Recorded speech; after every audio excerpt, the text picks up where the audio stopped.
Now on CoastTV News.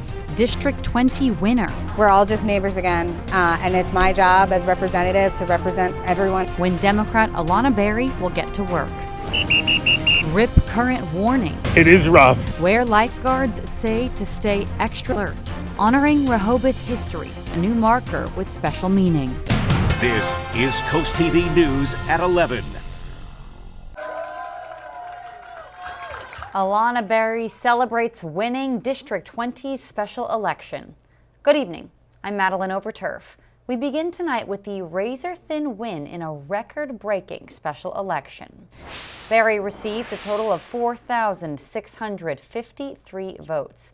Her opponent, Nikki Miller, a Republican, received 4,532 votes. That means this race was decided by 121 votes. That's even tighter than last year.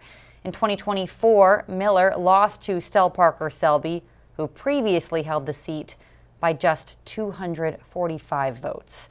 It was a lightning speed campaign for Nikki Miller and Alonna Berry, as this seat has only been vacant for 6 weeks. Alonna Berry, the Democratic candidate from Milton, will now represent the roughly 23,000 registered voters and their families in the Milton and Lewis area. CoastTV News reporter Emma Aiken joins us live in Milton. Emma, Berry was ecstatic when you spoke with her. Maddie, I'm in the heart of the district here in downtown Milton, and Berry lives here in Milton. Tonight she had a huge smile on her face, but also just seemed really humbled and taking it all in, and she tells us she's ready to get to work. Democrat Alonna Berry will now represent District 20. Berry defeated her opponent, Republican Nikki Miller, by just 121 votes, according to the Department of Elections. I'm really grateful to the constituents of this district. We had the highest voter turnout in any special election in Delaware history, which to me tells the story that our community cares. Our community cares about the issues, and I'm excited and ready to get to work. Berry, who beat out 4 other Democratic candidates for this special election, says on day one, she's ready to get to work. We're all just neighbors again, and it's my job as representative to represent everyone in this district, and that means hearing their concerns. That means listening to the things that matter to them, and that means being the voice in Dover, representing those concerns on behalf of the district, and so that's what I'm excited to do. Earlier today, Berry told CoastTV she wants to see laws change so districts don't go unrepresented for long periods of time again. Yeah, I think it's something that the entire legislature needs to take a look at. This isn't the only seat historically, where someone has had a personal issue that's, prevented them from being there. And so we need to figure out and look at our policies to see if we can make some changes or adjustments to ensure that no matter what's going on, that every district has a voice in legislative hall. Both Berry and Miller already filed to run in 2026, meaning there could be a rematch depending on next year's primaries. We reached out to Nikki Miller for a statement and haven't heard back yet, but Berry told us Miller already conceded to her. Reporting live here in Milton, Emma Aiken, CoastTV News. Let's tell you a little bit more about Alonna Berry. She founded the Brian Allen Stevenson School of Excellence. A big part of her platform is education, including upping teacher salaries. She also wants to invest in public safety. Berry is the executive director for the Delaware Center for Justice, and currently she's also the governor's appointee to the Delaware Community Foundation Board. Berry beat a fellow educator, Republican Nikki Miller, who the former Cape principal, posting the unofficial results on her page tonight, writing, quote, "Thank you to everyone who took the time to come out and vote, either for early voting or on election day." Speaking of voting, the Delaware Department of Elections says there was record-breaking turnout this special election. 40% of the registered voters in District 20 took part.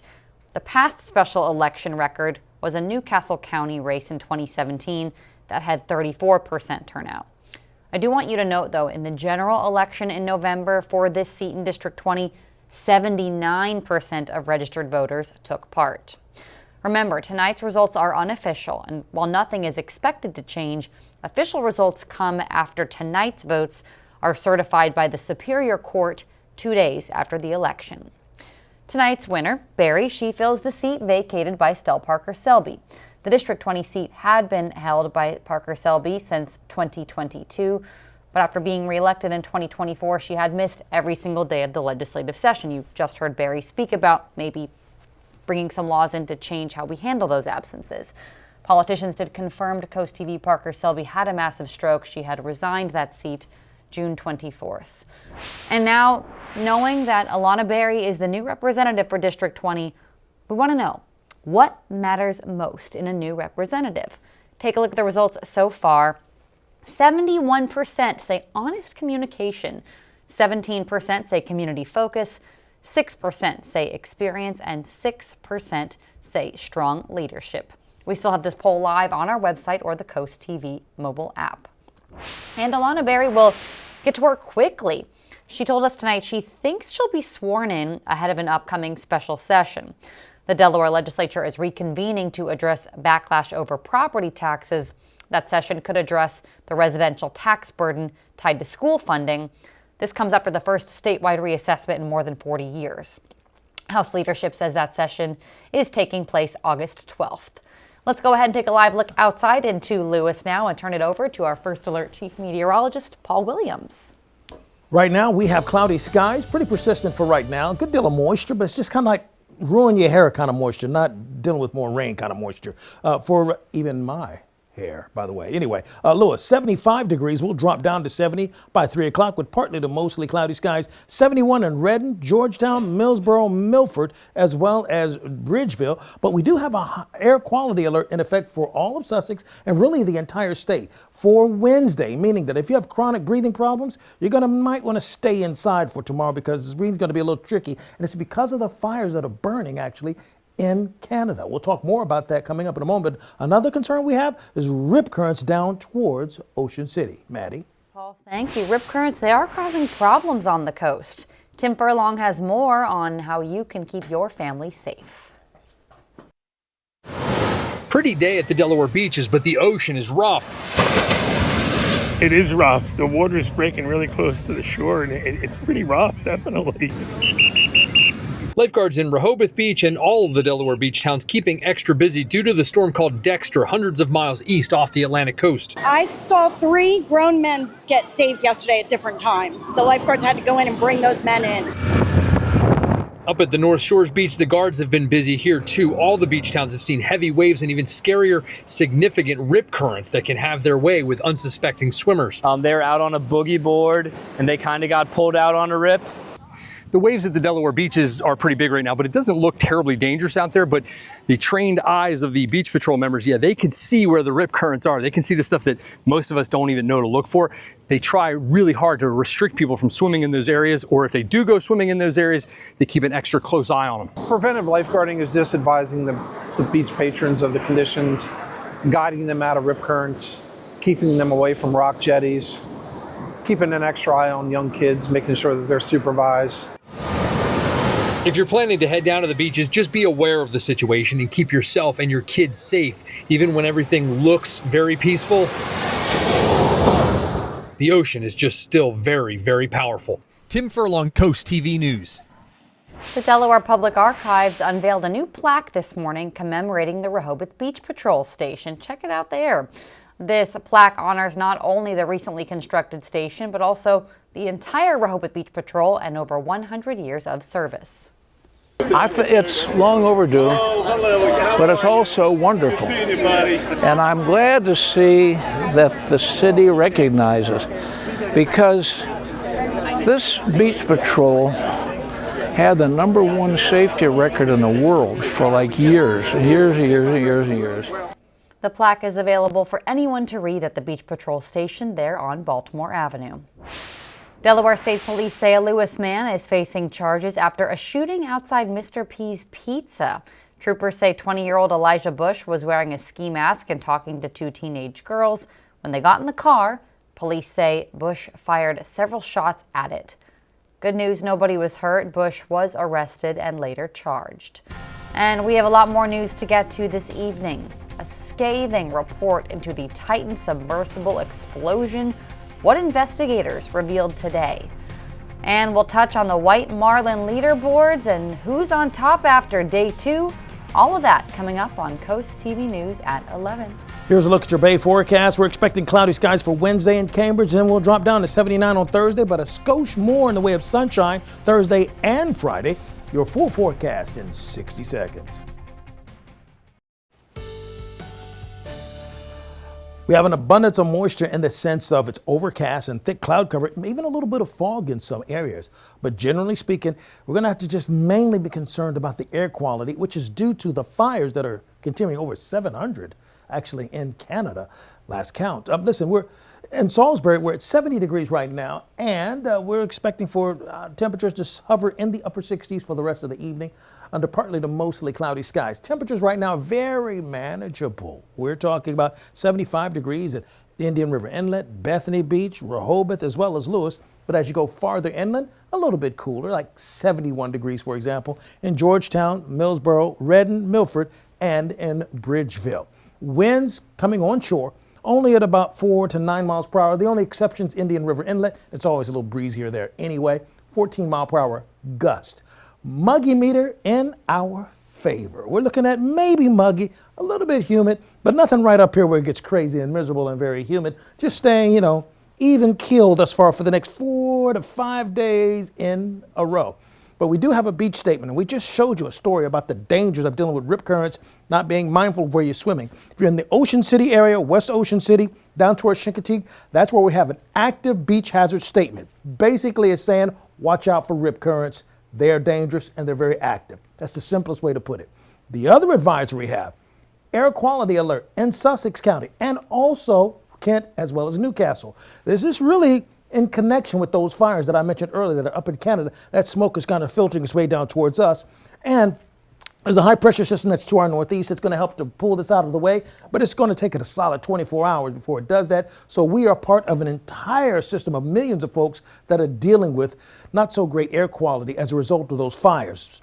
But we did pick up a couple of light showers pushing through. They weren't enough to really make measurable difference or impact, but they were there to make the roads just a little bit slick. We had right along Highway 50 about a ½ inch of rain in some areas, but most of the Delmarva Peninsula didn't even receive that as we had this frontal boundary staying well to our north. So for Wednesday, we start off cloudy. By Wednesday evening, we could see some widespread scattered showers.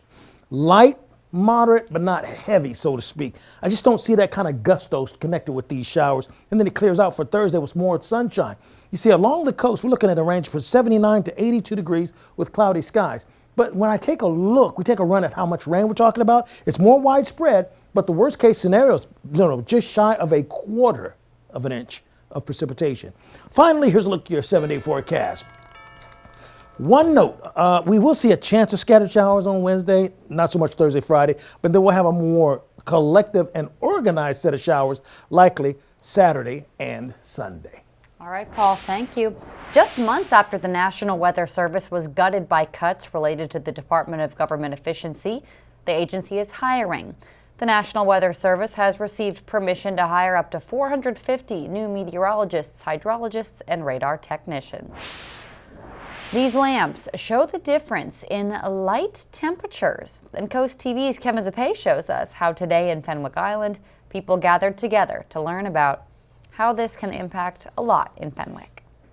Sharing her expertise. Most of us have homes. Rosemary Hoy, chair of the Fenwick Island Dark Sky Committee, breaks down what she calls the dangers of light pollution. Hoy says it could have a drastic effect, especially on some animals. They're doing their thing at night, and that's when they eat, that's when they reproduce, that's when they pollinate. So if they think it's daytime all the time because of too many nighttime lights, then they're not able to thrive or even survive, and that can affect our ecosystem. Along with guest speakers and Q&As, the committee set out examples that show the differences in higher and lower light temperatures, and which light bulbs you can buy to be more environmentally friendly. You should use lower lumens, which is brightness, and lower Kelvin, which is on the lower yellow scale. Jim Flegel is a Fenwick Island local, and he says the event really opened his eyes. Brings value to the community, it brings value to nature. It's actually a cost savings and a light improvement feature, which is what I learned today. And it's not just the animals that can suffer. According to literature at the meeting, light pollution can hurt people too, by increasing the risk of obesity, sleep disorders, depression, diabetes, and more. If you want to change the lighting in your nightlife, there are a whole host of options. Everything from special bulbs to motion detectors, or just turning off your lights altogether. That was Kevin Zappé reporting. Now, according to Hoy, the current light ordinance in Fenwick is outdated, so they plan to propose an updated ordinance before the end of the year.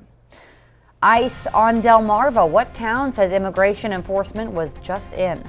But first, Milford trying to find sinkhole solutions, the next step for the popular Riverwalk. This is Coast TV News at 11. A section of the Milford Riverwalk has been closed since February after winter storm damage caused a sinkhole. City leaders have hired a firm to develop repair plans because short-term fixes, those were out. While the design process is underway, officials say they want to make this challenge an opportunity to enhance the Riverwalk access and usability. The beauty of that is it draws a lot of traffic to our downtown businesses, and that's what we want. So just to bring one more thing that draws people here, kids, parents, whatever, that's what we want to do. While there's no clear timeline, city leaders say they hope to wrap up the design process within the next few months. Cambridge leaders are responding to reports ICE was in the city. The mayor says they didn't know ICE was in town until after it happened Monday. The police chief agreed, and the mayor asked people not to engage with ICE agents and also please report questionable behavior to her via email. Progress is underway on what's expected to become the world's largest artificial reef. You might remember this ship visited our coast earlier this year. Now it's in Alabama, and crews have removed the massive 65-foot forward funnel from the SS United States. It's part of preparations to transform the 990-foot ship into an artificial reef off the Gulf Coast. We will take you to the scales, the latest leaderboard of the White Marlin Open, and an investigation into child services in Caroline County, what we learned from law enforcement tonight. Here's a look at your Gulf forecast. We're looking for cloudy skies, pretty persistent for the day, but still relatively good stuff, and still warm, 82. It captivated the world in 2023, the implosion of the Titan submersible. Jason Carroll shows us a stunning new report finds the death of all 5 passengers on board was, quote, preventable. A preventable tragedy. That's how a scathing new report from the Coast Guard describes the 2023 implosion of the Titan submersible that instantaneously killed all 5 people on board. The report also stating the Coast Guard believed former OceanGate CEO Stockton Rush was criminally negligent. Mr. Rush had somehow survived. We would have made a recommendation that the Department of Justice do a separate inquiry, criminal investigation into the matter. What led to the implosion? The Coast Guard Marine Board of Investigation finding the primary contributing factors were OceanGate's inadequate design, certification, maintenance, and inspection process for the Titan. In one example, the board found OceanGate ignored warning signs and did not bother to investigate safety issues with Titan's hull after an incident in 2022. During that previous incident, a loud banging noise was heard during Titan's ascent, a possible sign the hull was not structurally sound. The report's findings echoing accounts from OceanGate's former employees, several of whom testified last year about cutting costs and safety issues they say Rush ignored. There was a big push to get this done, and a lot of steps along the way were missed. I've broken some rules to make this. Rush was a highly controversial figure among deep-sea explorers well before the catastrophic implosion. I have no desire to die. A recently released Netflix documentary explored his vision for Titan and its eventual demise. Submersible experts were critical of Rush's approach to building Titan, saying its construction was not founded in tested science. The Coast Guard accused Rush of gross negligence in its report, saying his company did all it could to avoid oversight by the scientific and maritime community, saying he exhibited negligence that contributed to the deaths of 4 individuals. I think it was very serious. The fact that the vessel was operated, in our opinion, illegally, with paying passengers, with no certification, no even registration for the vessel itself, Really, I haven't seen that before. In addition to Rush, the 4 others who were killed included famed deep-sea explorer Paul-Henri Nargeolet, British adventurer Hamish Harding, businessman Shahzada Dawood, and his 19-year-old son, Sulema. Jason Carroll, CNN, New York. The report also states that in July 2022, the submersible stored in an outdoor parking lot in Canada, it was there for 7 months, where it was exposed to freezing rain, sleet, and snow. Caroline County Child Protective Services under internal investigation by the Maryland Department of Human Services. It stems from allegations that agents poorly responded to a recent case. We don't have the specifics of the case in question, but Caroline County Sheriff Donald Baker says this has been a repeat issue, specifically CPS not responding appropriately after hours. From the times of 8 to 4, we usually have a robust response from them, but any time on weekends or after normal business hours, they tend to want to handle most things over the telephone instead of actually in person responding to law enforcement. Along with confirming the investigation, a spokesperson said the safety of children is priority and they are, quote, committed to holding ourselves accountable. We will address any systemic issues that are identified. For some students, back to school means boring breakfasts and lunches, and if your child gets sick of the same cereal in the morning and sandwich in the afternoon, don't worry, they're not alone. In tonight's Health Minute, Mandy Gaither has 6 healthy and easy meal ideas that can spice up any school day. In the classroom, you want your child to do their best, so set them up for success before they even head to school. We want our kids to be able to focus, and to be able to focus, we want to make sure that their bellies have something in them. Catherine Sherry with Children's Healthcare of Atlanta's Strong for Life program says healthy meals should have protein, healthy fats, fiber, and some carbohydrates. For breakfast, Sherry says to make whole wheat toast more exciting by adding nut or seed butter and some sliced fruit like bananas and strawberries. You can also make a breakfast burrito, add some egg and veggies, maybe some avocado and a side of salsa, or make egg muffins, fill them with veggies, maybe a little meat, pair with some fruit and a slice of whole wheat toast. You can make multiples of these ahead of time. We can put them in a freezer bag, and then we just grab one out each morning, pop it in the microwave. You can spice up lunch boxes too. Sherry says making your own Lunchable can make it more nutritious. Roll up some low-sodium lunch meat and cheese, add whole wheat crackers and some nut butter, plus a veggie and some sliced fruit. Or send them to school with some leftover pasta, pair it with some sliced veggies and hummus to dip, along with the fruit.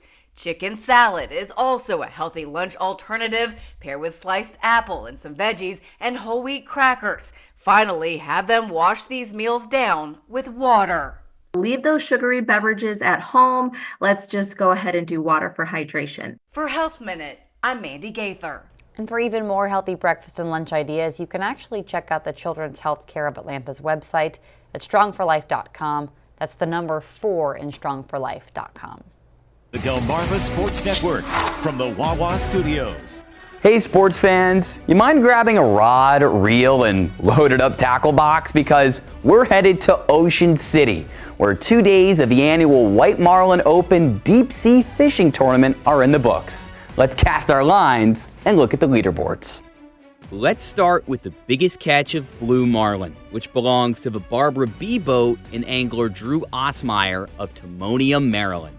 His 929.5-pound fish weighed in as the 5th largest for the category in the tournament's 52-year history. Meanwhile, for hauls of tuna, the scales were popping for Mama C and angler Tommy Farella. The Florida native secured himself a 95-pounder, good for a $1.8 million payout. Finally, we shift gears to dolphin fish, aka mahi-mahi. Barbara B is back again, but this time angler Andrew Schreiber of Essex, Maryland cast the line. Coming in second is another MD native, Leonardtown's Rusty Schreiber aboard a Rochambeau. Now remember, the White Marlin Open takes place through the weekend. We at DSN will keep you in the loop on the world's largest billfish tournament, which is possible because of our leaderboard sponsor, Rudy Marine. White Marlin Open leaderboard coverage is sponsored by RudyMarine.com, where family boating begins. A new survey says the sweet spot for bedtime was about 20 minutes ago, 11:18 p.m. That's when the average American falls asleep. A survey said most of us begin our bedtimes around 10:15, get tucked in though by 10:36, and it takes about 40 minutes before we fall asleep. But not for us on the news, Paul. 40 minutes? I wish I could go to sleep that fast, man. I'm usually awake at 4 in the morning. All right, anyway. Salisbury, 70 degrees, and I'm not sleepy yet. 67 for 3 o'clock. Our umbrella giveaway winner, Polly Doles. Congratulations, courtesy of Paul Davis. Keep up with your forecast without falling asleep by calling 443-880-9100, sponsored by the law offices of Brockstead, Mandalis, and Federico. And finally, here's a look at your exclusive 10-day forecast. We are talking about some temperatures that are going to stay well below the norm for this time of year. Now, we will have cloudy skies for Wednesday and a chance of a sprinkle or two by between 4 and 6 o'clock. Since it's not an all-day rain and it's going to be that much rain, about 1/4 inch, if any, I don't really want to include a raindrop there unless it's real rain. But I am expecting a real round of rain to kick in for us for Saturday and Sunday. All right, Paul, thank you, and thanks for joining us here for Coast TV News at 11. For more news and local weather, you can download our app. The Tonight Show with Jimmy Fallon is up next. We'll see you tomorrow morning for Coast TV News at 5. Have a great night.